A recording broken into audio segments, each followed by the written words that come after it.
నమస్కారం అండి. నేను మీ సామాన్యుడి పాండురంగారావు అండి. ఈరోజు చెప్పదలసిన విషయం ఏంటంటే, మన గౌరవనీయులైన ఉప ముఖ్యమంత్రి పవన్ కళ్యాణ్ గారు విశాఖపట్నం 3 రోజులు టూర్లో ఉన్నారండి. వాళ్ళ పార్టీలో డిస్కషన్స్ ఏవో సంస్థాగతంగా ఎలా ఎదగాలి, లేకపోతే ఏంటని చెప్పి వాళ్ళ దీని మీద వచ్చారు. మరి ఒక పౌరుడిగా నాకు మాట్లాడే హక్కు ఉందని చెప్పుకుని మాట్లాడుతున్నాను. ఇప్పుడు కాదు, ఎప్పుడు చెప్తూనే నేను ఏ పార్టీకి సంబంధించిన వాడు కాదు. ఎవడు తప్పు చేసినా ఒక సామాన్య వ్యక్తిగా చెప్పడం నా ధర్మం. అదే చెప్తున్నాను, అంతే, నో డౌట్ అందులో. ఈ చెప్పదలసిన విషయం ఏంటంటే, పవన్ కళ్యాణ్ గారు సుగాలి ప్రీతి విషయాన్ని 2017 ఆగస్టు 19న ఆ అమ్మాయిని 15 ఏళ్ళ పాప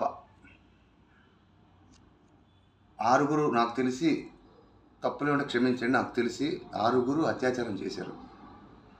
అమ్మాయి కర్నూలులోని ఒక హాస్టల్లో చదువుకుంటుంటే డిఎన్ఏలు తారుమారు అయిపోయినా అంటారు ఏంటండి? అప్పుడు ఉన్నది మీ కూటమి ప్రభుత్వమే 2017లో. అంటే అది చేతగాని చావలేని ప్రభుత్వం అనుకోరా. దాన్ని మీరు జగన్మోహన్ రెడ్డి వచ్చిన తర్వాత మీరు ఎంత అసలు భూమి అల్లాడిపోయింది అన్నట్టు మీరు చెప్పారు.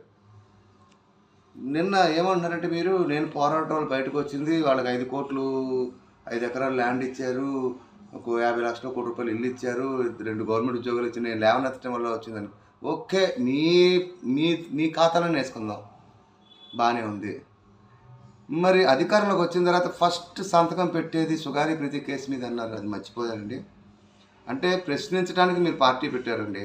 మిమ్మల్ని ప్రశ్నిస్తే మీరు తట్టుకోలేరా? అది ఎంత మటుకు ధర్మం అండి? చంద్రబాబు నాయుడు గారిని జైల్లో పెట్టినప్పుడు మీరు రోడ్డు మీదకి వచ్చి పడుకుని అసలు మామూలు కూడా కాదు కదండి, హడావుడి చేశారు. ఇప్పుడు మీరు అధికారంలో ఉన్నారు.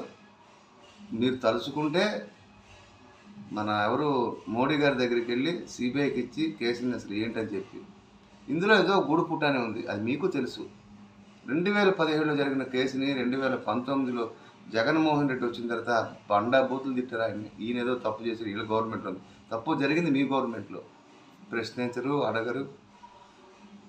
భగవంతుడు చాలాసార్లు చెప్పా, భగవంతుడు మరి మీకు ఏ జన్మలో ఏ పుణ్యం చేశారో నాకు అర్థం కాదు, కానీ మంచి ఫాలోయింగ్ ఇచ్చాడు మీకు. మీ కాపు కులంలో పుడతాం మీ అదృష్టం. కానీ మిమ్మల్ని నమ్ముకున్న కాపు కులస్తులందరినీ మీరు మోసం చేస్తున్నారు. అధికారం ఉంటే ఒకలాగా, అధికారం అయితే ఒకలాగా, తప్పండి అది. మిమ్మల్ని నమ్ముకునే అభిమానులు చాలామంది ఉన్నారు. ఎంతసేపు గత ప్రభుత్వం ఏడవటమే. ప్రజలు మీకు అధికారం ఇచ్చారు, మీరు ఏం చేస్తారో ఏడవండి. షణ్ముఖ వ్యూహం ఏందో చెప్పట్లేదు, ఏదీ లేదు, సోది కబుర్లే, సోది. టీడీపీ పార్టీతో వంటపాడి భజన చేయటమే. ప్రజలకు చేయండి. ప్రజలు మిమ్మల్ని అందరూ నమ్ముకుని గెలిపించారు. తర్వాత మీ ఇష్టం సార్, చాలాసార్లు చెప్తాను, చాప కింద నీరులాగా వ్యతిరేకత ప్రజల్లో ఉంది. నష్టపోయేది మీరే, నో డౌట్. తప్పులు ఏమైనా ఉంటే మన్నించండి. నమస్కారం. ఇట్లా మీ సామాన్యుడు పాండురంగారావు.